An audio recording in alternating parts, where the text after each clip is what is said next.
So we've got some really good news for all of you xCloud fans. Microsoft has just announced that this is now opened up to all iOS users and all PC users, and there's no longer a need to wait for an invitation to come through. So for everybody out there who's waiting for that invitation, don't worry, that's no longer a requirement. You can jump straight back in so long as you're using Gamepass Ultimate. There are some other really interesting bits of news as well that came out from Microsoft, and we're going to get started with that today, and also kind of test out how the new hardware and everything works as well, just to kind of give you guys an idea whether or not it's worth subscribing, because the last time we used this, it was a little bit laggy and it wasn't the best cloud gaming experience, so we're going to see how much that has changed. So up until literally just very recently, Microsoft required you to be invited if you wanted to use xCloud on an iOS device or an iPadOS device or on your PC. That's no longer the case, so they've opened it up to everybody. So if you are a Game Pass Ultimate subscriber, you will get access to xCloud now pretty much regardless of what device you are using, which is pretty damn awesome. However, some of the bigger news is that Microsoft has now actually rolled out their upgrades to the server side of things. So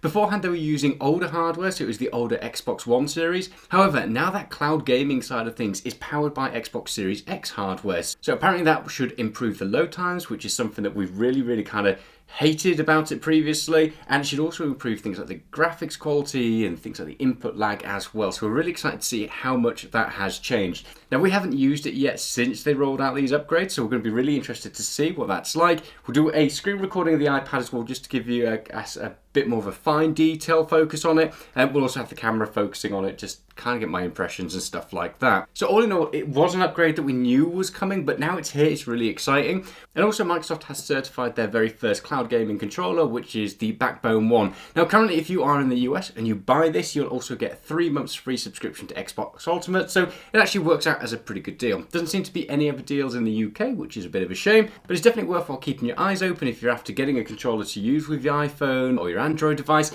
because it looks like a really good controller and we've heard really good things. Trying to buy them at the moment in the UK is, yeah, it's basically impossible. So when we can get our hands on one, we will do, and we'll do a bit of a hands-on demonstration and a review of that. Currently, we are using the Xbox One controller, and I normally use a game clip just to clip my phone into this to use it on the go. But today, we are going to be trying out some of the games and see what that upgraded hardware server side does, especially if you're based in the UK. So first up, I will jump into Dragon Quest, because that was one of the games that I was playing a lot of. So it used to take between 1 minute and 2 minutes, closer to the 2-minute mark, to load up the game previously. So it'll be interesting to see how long it takes now. So let's get the timer ready on here and go.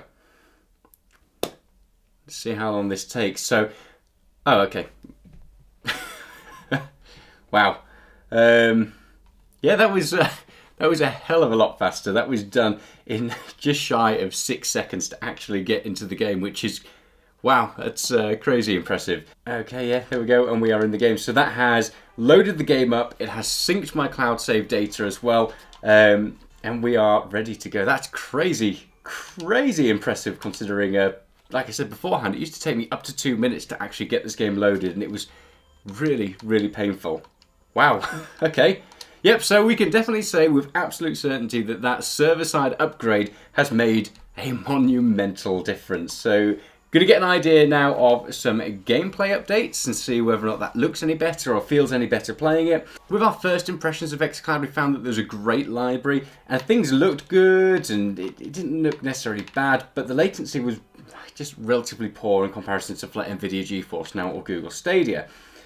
Now, I can tell you straight away, that hasn't really improved, which is a shame.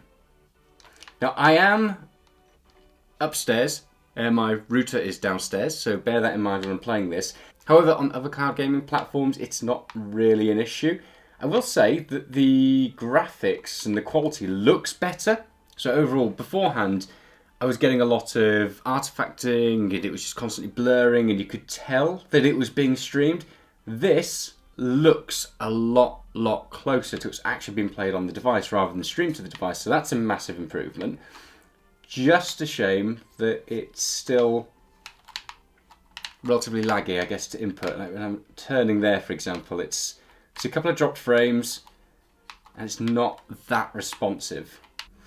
Okay, another interesting thing that they seem to have added as well is the ability to change your controls. So, for example, here I can mirror them, I can move this around and put it where I want to on the screen, which is quite nice. You've also got the option to use the gyro by the looks of things, or change it to basic. Now, it's not Like, it doesn't give you the customization options that something like Steam and home streaming does, but it's a nice step forward. It's one of the things that we've been talking about quite a lot recently, that a lot of the cloud gaming platforms don't really seem to have an option to play it particularly well with touchscreen controls, but at least xCloud gives you that option, and now they seem to be making moves in the right direction to actually let you change and customize things. Small customizations at the moment, but they're there, so that's a very welcome addition. Right, so let's just try a different game just to get an idea of some of the load times.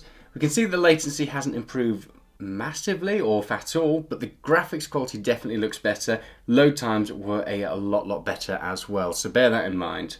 Right, let's load up Doom, for example, just to kind of get an idea of how fast that loads. So we'll hit play, and let's see how quick it goes. Now, I was hearing that some of these games are optimized for Xbox One X hardware, and that's why they do load faster, and some of them haven't been optimized yet, so they're not taking advantage of that hardware. However, that's still a lot faster than what any of the games were loading up previously, so that's a massive improvement. Now, just to get an idea of gameplay on this, we're going to have a quick blast with it and just see what it's like to actually play like a first-person shooter when I'm on Wi-Fi upstairs away from my router. So again, bear that in mind, there is going to be some latency there. Okay, so we are in, yeah, and straight away that input lag is, press fire. Oh, yeah, and as you turn, for example, it just takes a while. So you can see I'm hitting the trigger and it's taken a while for that to actually do anything. Consistency in terms of graphics looks fantastic. It seems to be holding pretty steady. Everything looks great. It's not having any dropped frames or anything like that. It is mostly at this stage just the input lag. And again, that could be blamed from how far I am from my Wi-Fi and my router and everything. So what I'll do next is I will head on downstairs and get it all plugged in via Ethernet just to kind of give it a bit of a fairer comparison, just so we get an idea of the different levels of what you can expect depending where you are in your house. One thing I will do actually though, before we do that, is I'll pop it onto 4G just to give you an idea of how it works over the mobile network. Okay, so if I pop off the Wi-Fi, there we go, we are on 4G. So let's load up Doom again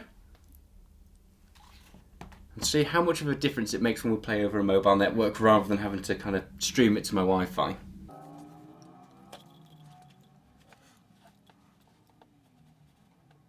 Okay, so that's interesting. So we've now got a message on there saying, sorry, the queue is taking longer than expected. So one thing that came up quite a lot with NVIDIA GeForce Now, especially on the free tier, was that there was queue and wait times. Looks like we are starting to see that with Microsoft. Not long, and actually the load time was still overall faster than what I was getting before they upgraded the hardware. So not a massive issue. However, I am shooting this at 1 o'clock, so 1 p.m. UK time, so again, bear that in mind. It's certainly not going to be at its busiest or its peak capacity, so I would imagine later this evening for us or for you guys over in the US, it will certainly get busier at times. So again, something to bear in mind. It looks like as they've upgraded this and it's rolled out to more and more people, everybody is probably trying it. Okay, so that looks worse, and the input lag is just, wow. I can barely even control that. So no longer blaming it on my Wi-Fi to the device and kind of getting drops because of that. That was, it was horrific. I mean, at the moment, you wouldn't expect it to be great for, I guess, first-person shooters. But if you look, if I fire, there he fires. Fire. I don't even know who's firing. Pull the trigger. Oh, there it goes. Pull the trigger. There it goes. Pull the trigger. And then you try and turn. Yeah, so still not a great experience. It looks much better than what it looked like beforehand. So, you know, credit where credit's due. Things load faster, looks a lot better, looks a lot sharper. Just still having a lot of issues with that input lag, which is a bit of a pain. So let's head on downstairs and we'll see how much of a difference it makes when we play over Ethernet instead, just to give you an idea. So the footage you're seeing right now has been recorded from the iPad yet again, but this has been plugged in via Ethernet, so it's been plugged directly into the router. Now, as you can see, the input lag seems to be a little bit less and certainly becomes a bit more playable. But throughout the whole thing, just fine details and fine movements just seem to jump all over the place. Trying to move my controller just a fraction made it really difficult. You kind of move it and it'd be moving nicely, and then suddenly the controller would just jump all over the place. Now, aiming around was definitely the hardest thing to do on this. Now, I am terrible when it comes to shooters, especially when it's with a controller, but I'm not that bad, honestly, I swear. However, that fine detail and the fine movements is just not there at the moment. Now, unfortunately, I don't have a controller I can plug directly into something like this to test it out with, because that could definitely give us a bit more of a clue as to whether or not it reduces some of that input lag. But like I've said, on NVIDIA GeForce Now and Google Stadia, this works pretty damn fantastically when it comes to something like the iPad or with my iPhone as well. So Microsoft xCloud is definitely lagging in that respect. However, one thing to bear in mind is that this is still in a beta. They're still testing this out and they're getting feedback about how this is working. So it is in those early stages. And already in just a short amount of time, things are looking so much better.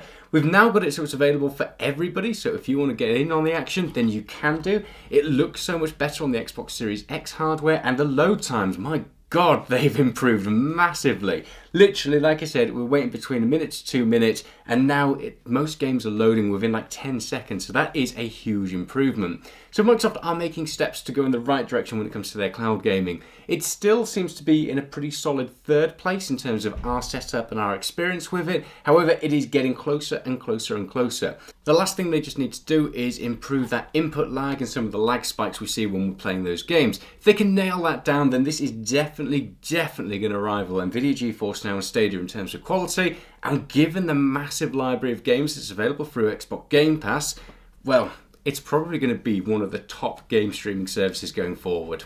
So let us know in the comments below, are you using xCloud? What are your experiences like so far? And have you had a decent time of it, or have you had like a laggy experience like we've been having? There's so many individual circumstances that could change your experience. Like we said, we are based in the UK, so we're probably not going to get quite as good service as someone who's based in the US. So yet again, try it out for yourself. If you're already subscribed to Game Pass, and especially if you subscribe to Game Pass Ultimate, then it is worth giving a go. We'll continue to test this out and see how it goes and see what sort of improvements we can find. We'll do a deeper dive where we compare things like the PC gaming experience, the iPhone experience, and the iPad as well, just to give an overall shape of how it works on each of the different devices on Wi-Fi, mobile, and also on Ethernet as well. So that way it gives you a better idea of what you can expect depending on your setup. As always, we hope you've enjoyed this video, and if you have, hit that like and subscribe button because it really helps the channel to grow, and we massively appreciate that. And in the meantime, stay safe, and we'll see you soon. Bye.